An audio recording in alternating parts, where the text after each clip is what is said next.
আলু এই দুটো যাবে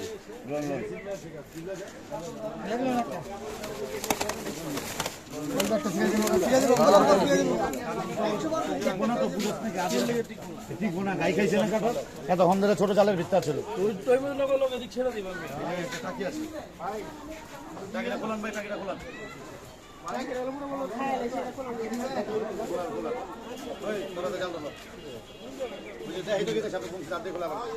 এখনো খোলাই নাই না খাই বুঝতে থাকে আমার বাড়িতে